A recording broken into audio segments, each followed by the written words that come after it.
Good morning! It's Monday! It's Monday! It's Monday! Ayan, so syempre, it's good morning. So, iinom na ng vitamin si Tuldok. Ayan, dali. 1, 2, very good naman talaga uminom ng vitamins. Very good naman yung baby ko. Okay, next is my turn. It's levothyroxine for my thyroid hormones. My thyroid is dead, so I need supply ng hormones. So, ang role nito, digestion, improvement ng muscle, metabolism. So, malaking role ito. So, everything ko ito iniinom para magkaroon ako ng supply ng thyroid hormones. So, ngayon, sige nga, kuha kang ball. 1, 2, 3, go! Get! Very good! Give it to me! Okay, very good. So, marunong na lang siya mag-sit. Sit! Okay, very good. Appear, Ma'am. Appear. Yay! So, ngayon meron tayong bagong trick na ibibigay sa kanya, which is turn around. Okay. Turn around. Very good. Ayan. Sige. So, yun. Tuturuan natin siya ng bagong trick, which is turn around. Tingnan natin kung mabilis ka matututunan yung turn around na yan. Sobrang ganda ng verse today na pinakita ni Lord. Ephesians 4:29, let no corrupting talk come out of your mouths, but only such as is good for building up, as fits the occasion, that it may give grace to those who hear. Sobrang ganda nito.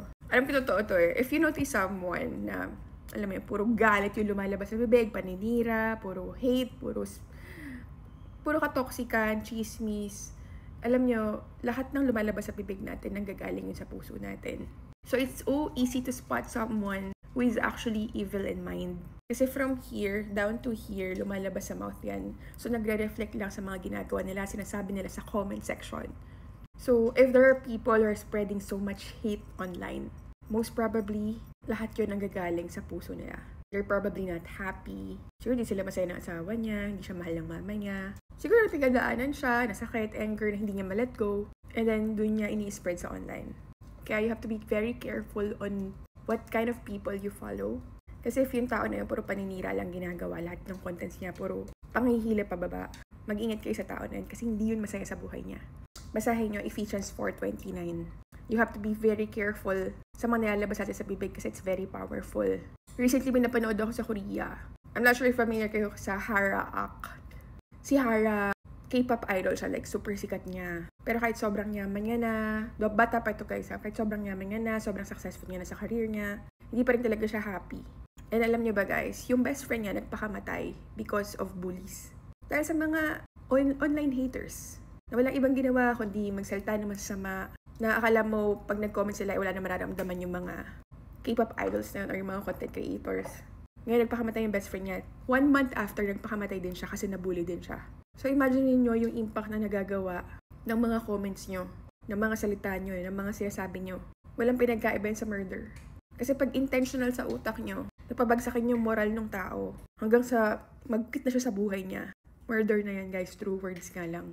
Kaya tama to eh. Kaya tama to sinasabi ni Ephesians 4:29. Sobrang powerful ng tongue natin. So, we have to be very careful. So, anyway, ayan. So, balik tayo sa mga trades natin. So, kahapon, meron tayong trade ng BTC kasi nakita ko na pabagsak siya sa 4-hour time frame. Ayan. So, initially, nung Saturday, meron tayong buy pero na-SL hit siya sa BTC. Pero, nung nag-sell tayo, nakita tayo na opportunity na babagsak na siya, nag-sell na tayo. Ayan. So, we were able to generate roughly around mga $170 to $170. So, ayan, nagkaroon ng liquidation hanggang and binagsak niya, mga hanggang 100, grabe binagsak nito, 110, ayan, nasa 110. So ngayon, nagkaroon na rejection, sa 4-hour time frame to, nagkaroon na rejection na napakalaking candlestick niyan, ayan guys. I mean week, ayan, napakalaking week niyan na rejection. So titingnan natin to sa lower time frame.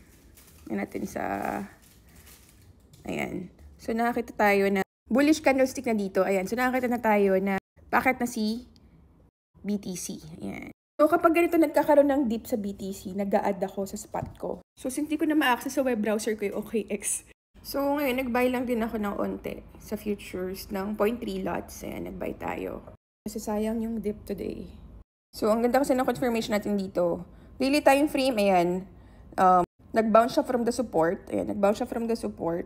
And then, may candlestick, may blue candlestick na dyan. Nag-confirm din siya dito sa ating stochastic, which is, ayan, nandito siya sa may ating oversold area, which is a 20 level siya. Nagkaroon din siya dito ng intersection. So, we are eyeing na this gonna go up na since oversold na siya sa D1. Sa 4-hour time frame, napakaganda rin ang nakita natin kasi ayan, merong long week dyan, nakita tayo. So, it's an indication that it's gonna go up. And sa H1, yes, ang ganda rin ng confirmation natin dyan. Nakakita tayo ng bullish engulfing. M30 pala yun. So, sa M15, yes, same din. Ayan. Though, hindi pa talaga fully oversold dito sa M15. Pero kasi umakit na siya from here. Ayan. Nagkaroon na siya ng intersection dito. So, umakit na siya. Ayan. So, kung di ka naman nag-scalping, you wanted to do intraday or swing, then perfect tong opportunity na to na mag-buy. So, mag-a-add tayo dito sa ating OKX. Hindi ko alam kung meron pa akong enough funding dito kasi nag-withdraw ko last time ng 1M. So, trade tayo ng BTC. And guys, pwede kayo mag-spot dito sa OKX and spot. Spot is more of like parang nag-i-invest lang kayo, nag-hold. So, tignan natin kung meron ba tayong ayan, order placed na. So, nag-add tayo na additional $1,000 dito sa BTC. So far, yung mga okay na performing ng mga crypto coins ko, BTC, XRP, Sui, Ethereum, Solana. The rest, Doji is okay din. Yan. So, ito mga to, hinahold ko lang to. Hindi ko ito pinapakailaman. So, buy lang ng buy dito. So, kung gusto nyo mag-start with OKX, dyan lang yun sa comment section. Lalagay ko na lang yung link. However, hindi nyo ata ma-open pala. Hindi nyo pala ma-open yung OKX kasi binad ng SEC. So, let's go naman sa gold. Yesterday, diba, nag-vlog ako about PAXG. So, si PAXG yung ginagamit ko to gauge the sentiments during weekend sa gold para at least malaman natin, kamusta ba? Okay ba yung mga dyan na ba yung mga sellers? Or in control pa rin ba yung mga buyers? Ayan. So, here's what's currently happening sa gold. Ayan. After the Fed news, ayan, napaka-massive ng bullish candlestick dyan. Now, it's already consolidating. Ayan. Anong ginagawa ko pag nagko-consolidate na ganyan? Tumitingin ako sa 15-minute time frame, bababa ako. Ayan.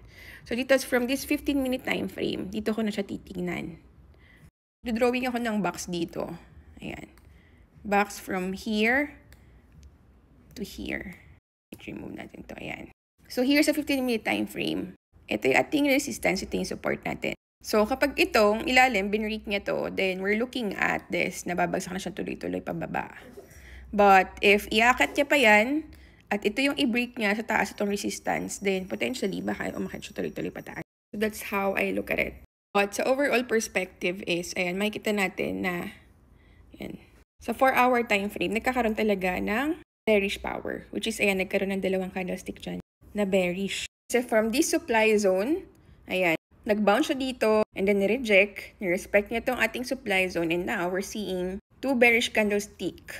And now, we're looking at this na potentially baka ibagsak niya na. And then, balikan niya yung order block. Okay, meron tayong bias. Ang bias natin sa technical is sell. And for our fundamentals, here's the gold rate outlook. Prices may consolidate, but Fed rate cut hopes keep bias positive, say analysts. So yeah, dapat ang bias nyo pa rin talaga is buy. Kasi come September, baka yan umakit na ng tulay. Pero syempre, we have to be very careful na wag basta-basta kayo magbabay. Kasi yung mga institutions dyan nakaabang. They want to get better price. They want to get the price at a discounted rate. So most probably, ibabagsak muna nila yan sa ilalim para makakuha sila ng maganda-gandang presyo. Para by September, pag angat ng presyo, maganday na ko nalang presyo, diba? Na ko nalang price sa gold. Pero still, syempre, at least you have in your mind na medyo magiging cautious ka ngayon sa mga selling opportunities or mga selling positions sa mga short position mo because of course, the fundamental news, which is not so favorable sa US dollar. And therefore, since inversely correlated si gold kay US dollar, then you are expecting na si gold will be bullish. So, sabi dito, most likely na magkakaroon siya ng consolidation zone. So, actually, currently, yun yung nangyayari sa kanya. Nagko-consolidate siya ngayon sa area na to. So, ngayon, magpo-focus lang tayo sa mga lower time frame. Which is ito, sa 15-minute time frame, nakikita nyo yan, nagkakaroon siya ng contraction sa band. Next move nito is volatility. So, yun lang muna.